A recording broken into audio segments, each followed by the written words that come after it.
अस्सलाम वालेकुम नाजरीन, welcome to another video. मैं हूं फैज़ान और आप देख रहे हैं गारमेंट टेक्निक्स।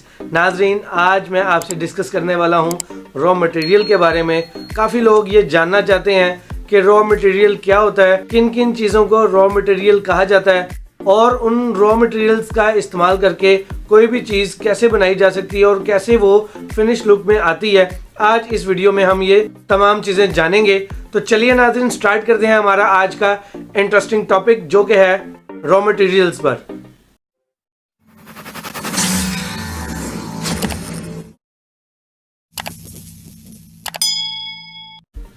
नाज़रीन, रॉ मटेरियल समझने के लिहाज से बहुत सिंपल है, बहुत आसान है। मैं अभी 2 मिनट के अंदर अंदर आपको ये बता दूंगा कि रॉ मटेरियल किसको कहा जाता है और मुख्तलिफ एग्जाम्पल भी आपको बताता हूँ कि किन किन चीज़ों को रॉ मटेरियल कंसीडर किया जाता है और उससे क्या चीज़ हम प्रोड्यूस कर सकते हैं फिनिश लुक में।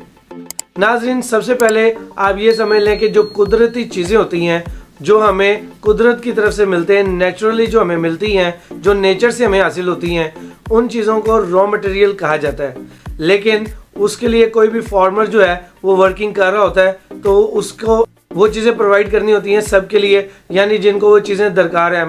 मिसाल के तौर पर कॉटन को ले लें, जिसे कपास कहते हैं।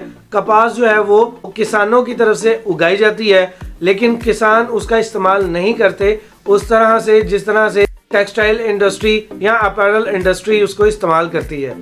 तो सबसे पहले कॉटन जो है, जिसको हम कपास बोलते हैं नाज़रीन, वो हमें मिलती है रॉ मटेरियल की शक्ल में, यानी वो अपनी असल शक्ल में उगने के बाद, तैयार होने के बाद हमें मिलती है और फिर उसका इस्तेमाल करके उससे धागा तैयार किया जाता है। धागा तैयार होने के बाद फिर क्या किया जाता है, फैब्रिक में किया जाता है। वॉर्प और वेफ्ट के जरिए ताना बाना मिलाकर एक कपड़ा तैयार किया जाता है। फिर आगे कपड़े की क्वालिटी आ जाती है, वो एक अलग मेथड है, लेकिन उससे एक फैब्रिक तैयार हुआ और फैब्रिक बनने के बाद उसे किसी भी लिबास में डाला जा सकता है। यानी उसे आप टी शर्ट बना रहे हैं, या आप उससे डेनिम की पैंट तैयार कर रहे हैं, या आप उससे कोई भी ऐसी प्रोडक्ट बना रहे हैं, कोई लिबास बना रहे हैं जो आपके इस दौर में पहनने वाले हैं, वो तमाम चीज़ें उससे बनती हैं एक धागे से मिलकर। लेकिन अब अलग चीज़ है कि आप उसको मसनूई तौर पर भी कुछ चीज़ें रॉ मटेरियल के तौर पर बनाते हैं, जैसे कि लाइक्रा वगैरह। वो भी जब फैब्रिक में ऐड होता है तो उसमें फ्लेक्सिबिलिटी आ जाती है। तो रॉ मटेरियल में अगर हम केमिकल्स को देखें तो वो भी एक रॉ मटेरियल है।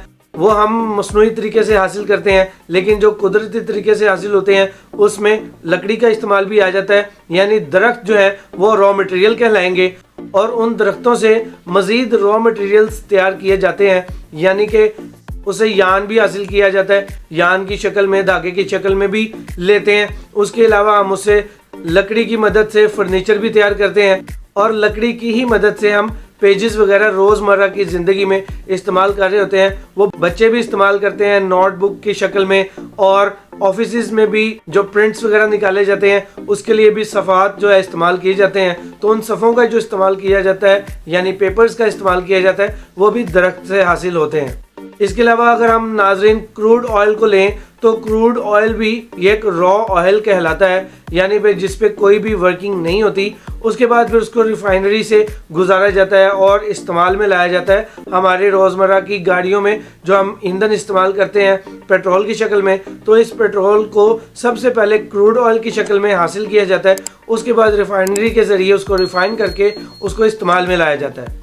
इसके अलावा नाज़रीन, रॉ मटेरियल की बात करें तो हम लोहे का इस्तेमाल भी कह सकते हैं। लोहे का इस्तेमाल आम ज़मीन से मिलने वाली धात होती है, जिसको हम गर्म करते हैं, ढालते हैं, एक भट्टी से गुजारते हैं और उसको पिघलाते हैं, फिर उसको किसी ना किसी शक्ल में ले आते हैं। उसमें हम कुर्सी भी बना सकते हैं, बेड भी बना सकते हैं, सीढ़ी भी बना सकते हैं, खिड़कियाँ, अलमारी, कोई भी ज़िंदगी की ज़रूरत की ऐसी चीज़ है वो हम लोहे से बनी हुई चीज़ का इस्तेमाल करते हैं। तो वो जो हमने हासिल किया होता है रॉ मटेरियल वाला लोहा, तो वो लोहे का इस्तेमाल करते हैं हम काफ़ी चीज़ें बना सकते हैं।